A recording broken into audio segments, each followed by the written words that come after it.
Hi everybody, a really warm welcome to my channel, Nelly the Narcissist. Thank you so much for joining today.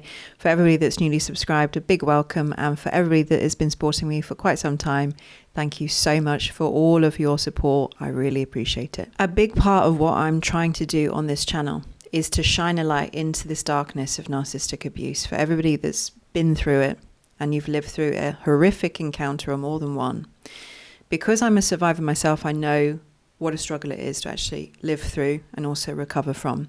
And that is a big part also of why I do the comedy on here, because it's medicine and laughter is uplifting, and honestly we need a lot of that after a narcissist. And in today's video I'm going to be talking about how the narcissist basically robs you of your innocence by exposing you to energies and experiences that no healthy human with a heart knew actually existed. And I also want to speak about the result of having your innocence robbed from you, because it does have a potentially devastating result, and I really believe that the narcissist knows what this is and tries to sabotage you. So I want to make you aware of this so you can do the opposite of what the narcissist desires for you and give them basically the finger. So I hope that this video is going to be helpful to somebody today, and if it is, then please do drop me a comment below and let me know what you think. Narcissists, they rob us of our innocence, and by this I'm not basically suggesting that we're all perfectly pure beings, because nobody is. But in most cases, our hearts were open and we were believing in the goodness of all things and all people. And when you go and you take this goodness that you have in your heart to a narcissist, they trample all over you and they use your kindness as weakness. And they forge your love as a sword against you to really hurt you. And it's devastating to be awakened to the reality that true darkness exists. And you know, I'm not talking about the dark places that everybody has got within them.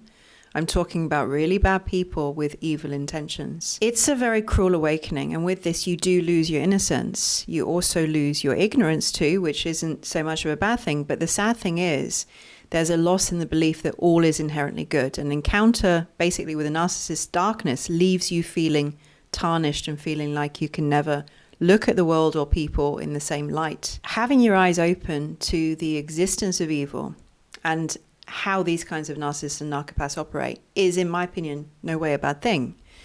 I honestly think it makes you wiser and stronger and smarter and much more prepared for the world. But something that narcissistic abuse does in the most detrimental way to you is it can very easily turn you away from love and even against love. And unfortunately, when this happens, you're going to be turning away from yourself, because the narcissist has got you to forget who you are. They've contaminated you so much that you've lost sight and touch with your own true essence, because you are love and the narcissist isn't. Actually, the narcissist is a huge hater of love. They really hate love and they want it destroyed. And I spoke before that love is light and light is love. So being a hater of love is being a hater of light. And when they see this in you, they want to annihilate it. They really hate it. And the saddest legacy that I see that the narcissist leaves behind in their devastating trail of destruction is when they get you to turn away from that and plunge you into the same darkness that they're all in. I think about relationships with narcissists and the lasting stain that the encounter leaves upon you. And this is a tainted love. And one subscriber shared that he actually felt sullied by the experience. And this is exactly the case, because being in their energetic frequency, it will have an effect on you, because they have a dark energy and they do want to weaken and confuse you and control you with the intention to take you over. And they want to get you to become a loyal slave that will regularly be abused and beaten. They get into you on a really deep level, and it is a spiritual violation. And other channels, you know, with the psychology, they even speak about this like some kind of an infection that they're passing to you. And I feel that being around them and being associated and being connected is like being around toxic waste that ends up poisoning you. You can literally feel the poison emanating off of them. And yet, if you're still inside their toxic hold, they've trained you to want to go to them, even though I'm sure you know on a deeper intuitive level that they're extremely dangerous for you and your health. There's a real darkness that's present within them, and they mask it very well in the beginning, as we all know, They know how to win friends and influence people.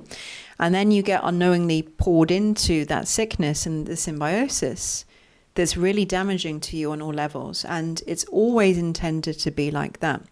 And what happens in narcissistic abuse is that the narcissist sees you as an energy source. They see your light. This is the fuel, but it's also something that they wish to take from you and destroy, because these are not lovers of the light. This is not a heart-centered person. This is a cruel person. And why do they wish to take your light? Because they wish to make you exactly like them. They want you to live in a world that doesn't have color. They want you to live in a hell dimension that's painful. They feed a lot off of pain and negativity. They're not uplifted by positivity because they don't have positive emotions. And if the truth be known, they're very jealous of anybody that does, and anybody that does have access to the kaleidoscopic range of color, because you have love, and it's love that expands life, and it's love that brings life to the lifeless.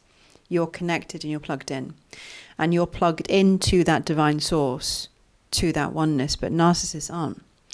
And so they're destroyers of life because they have no fullness of being.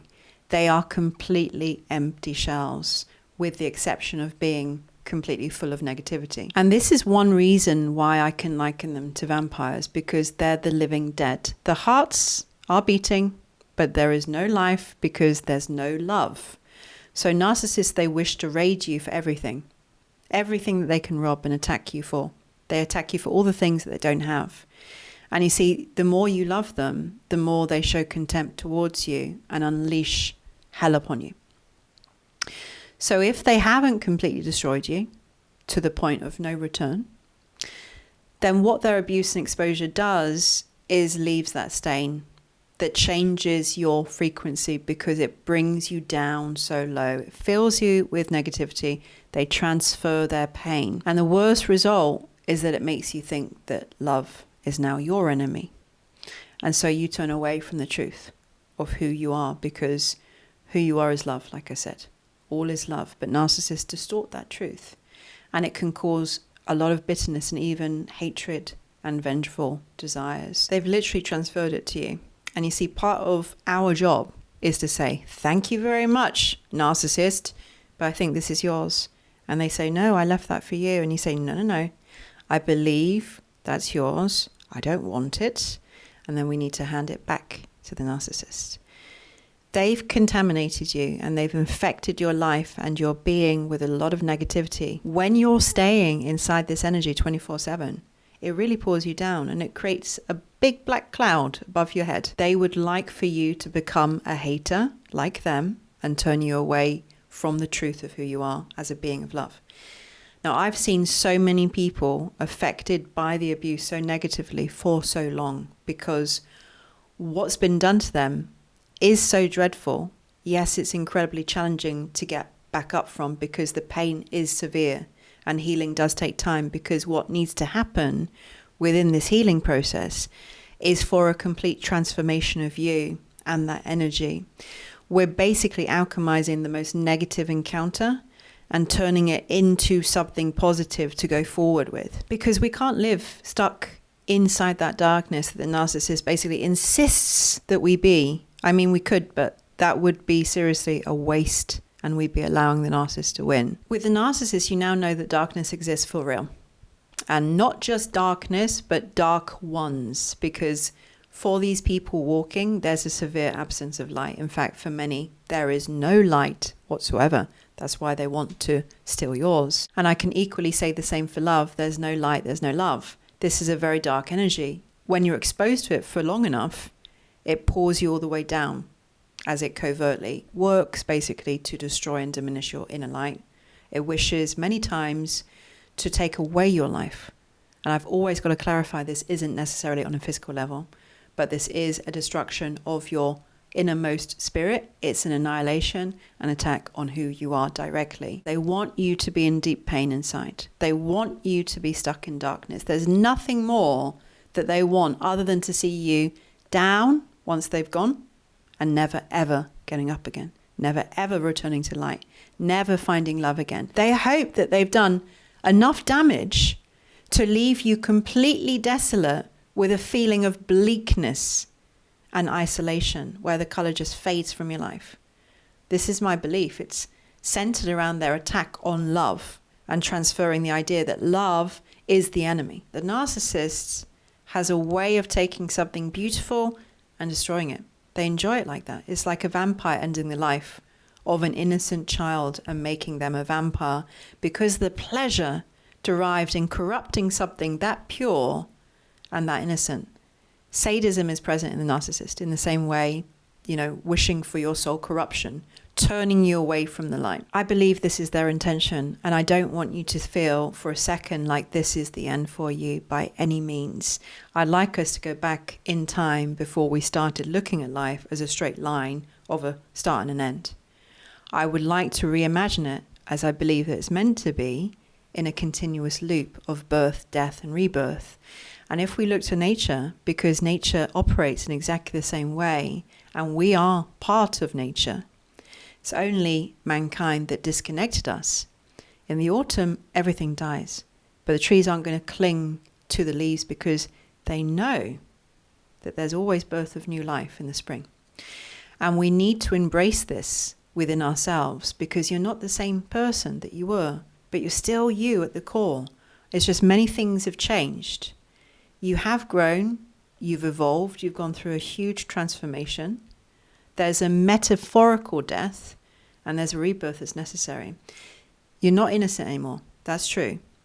But you're wiser, you're way more discerning. You trust your instincts, you listen, and you allow your intuition to guide you. And you're very good at picking up on the energy and the intentions of others.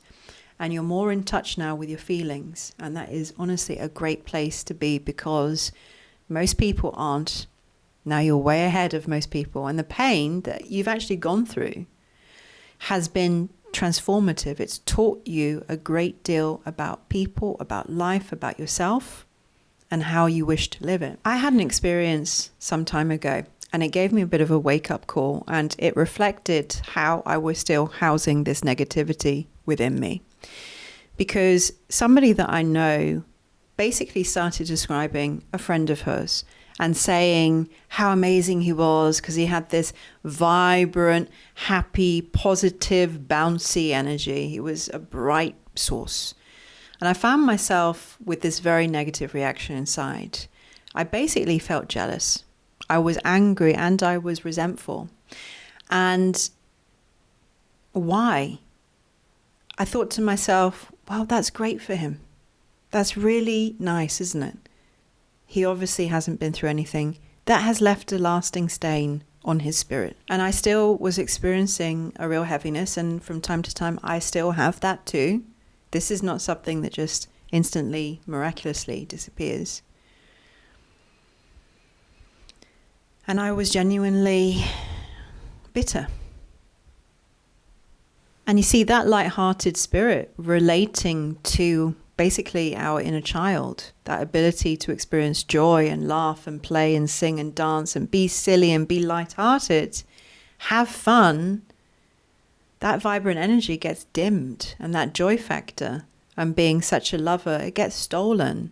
And yet again, I want to say temporarily, because we can return to this. And how I know that we can return to this is because that's our nature. And I know if you're an open-hearted person, if you're a warm and kind-spirited person, and also you're an empath, although narcissistic abuse can put us on a real downer, when you come away from the truth of who you are and you start acting the opposite way, it really doesn't feel good to you. Yeah, narcissistic abuse can make you more suspicious and guarded. There's absolutely nothing wrong with protecting yourself from potentially harmful people. But it is my hope that narcissistic abuse can help us to listen and trust our intuition a lot more, even when it doesn't make logical sense. And I hope that we can take with it, the lessons of being a lot more discerning. And obviously, we don't take people at face value anymore. That's gone. But it would be an absolute travesty if the narcissist robs you of your ability to connect with others. And I'm talking good people. And it would be an absolute travesty if they made you lose faith in love. because that mission then is complete for them. If you no longer believe in love as the truth, and they're going to kill the joy as well, their mission's done. It's complete. They've done it for you. They've taken you down. You're out of the game. I very naturally started making those comedy skits that I do on this channel. And at first, I didn't know what I was doing, but I decided I wanted to show this experience that I had in a humorous way. And I really wanted to get across the craziness that you go through, because that is crazy and it needs to be spoken about in some way. And yes, adding comedy to the storyline made it cathartic for me. Otherwise, it's just going to be a horror show if the subject doesn't have comedy. And it's heavy enough, and I needed to create an opportunity for other survivors to actually have that as some kind of a medicine to encourage laughter. But I found that through creating the comedy skits and editing them as well, I'd often find myself laughing out loud, and unknowingly to me, I was starting to shift some of that heavy energy that we do need to work out of us in a healthy way. And I remember a very fun friend of mine that's totally not trauma informed at all, but in any case, he tries very hard to be a good friend. I realized that although he couldn't understand anything that I went through, so it was pointless me even speaking about that to him because it could be more harm than good, what he did provide to me was so important, because he gave me a space that was safe, that I could actually laugh again and start to enjoy moments that I used to have before, that I used to find fun or funny. And fortunately, I do have some of those people in my life that encourage the fun part of me that was always me before the narcissist, but just seemed to be temporarily lost. Although I'm not the same person as I used to be, I don't actually want to be the same person. And although many of you are going to disagree with that, I'm actually happy for the newfound information and the new awareness of the darker aspects of life, because it's now created the contrast for me to go towards more joy and more love, and for it to get deeper and more authentic than ever before. Because I don't know about you, I find the narcissist so disgustingly superficial that I totally demand depth and authenticity in my life from anybody that enters it. I've got no time for anything less. And if I don't see love, like real love from people, and if I'm in doubt about their heart on any level, then I'm out and they're out. So I'm going to share an extract now from The Prophet. And if you haven't read this book, then it is absolutely beautiful, and I highly recommend it to you. And this is an extract written, obviously, by Khalil Gibran. And it speaks of joy and sorrow. And he says, "Your joy is your sorrow unmasked. And the self-same well from which your laughter rises was oftentimes filled with your tears. And how else can it be? The deeper that sorrow carves into your being, the more joy you can contain." Not only do I think that that's very beautiful, but I think it's powerful, and I think it's totally true, and you can let me know if you think that is accurate or not. I think there's a big difference between somebody that is like all laughter and light and lightheartedness, that's never been through that kind of dark pain that survivors of narcissistic abuse know about, and the laughter and joy of somebody that has gone through hell. There's been to the depths of darkness, and that's almost taken them out. The two side by side, one's been carved so deeply by pain that they're able to hold so much joy and truly know the depth of life, whereas the other one, although they're all joy, they've never experienced pain, which is obviously really nice, but there's a depth missing there. And I do believe it's true that the more sorrow and the more pain that somebody has suffered, the more potential for joy. When you walk through that kind of darkness and you've been there, you got the t-shirt. Although it's not an easy road, there is work that we need to do on ourselves, of course. But from being down in that kind of darkness, we do have a chance to come back much brighter. And I really mean that. You can reclaim yourself. You can get that joyous part of yourself back and your shine. But now you're going to be completely new. The same yet different. Evolved, we can say. Now, there's a singer from Take That, which was a British boy band for all of those of you that don't know, and his name's Robbie Williams. Now, he lives in Hollywood now with his wife, but for a long time, he was struggling with addictions, and he wasn't knowing who he was. He was very far away from himself, but now he's in a good place in life. And I noticed a video popped up on my phone, and he was on the red carpet, and somebody asked for his advice on happiness. What can he share? What words of wisdom can he share with others? And he said, find people whose hearts are like yours, and that's how you're going to be happy in life. And that touched me quite deeply, because I realized that as people, as good souls, and as empaths, if you were mixed up with narcissists, you were somewhere that you had no business of being. You never belonged together on any level. You were with somebody whose heart was very different, definitely not like yours. In some cases, they didn't even have a heart. And you see, there will be people out there whose hearts are just like yours. And I'm meeting more and more of those people, and I suppose because I'm more open to finding them. I'm very wary of people's intentions and motives, because we know they're not always honorable. And I know that there are other people that are like me.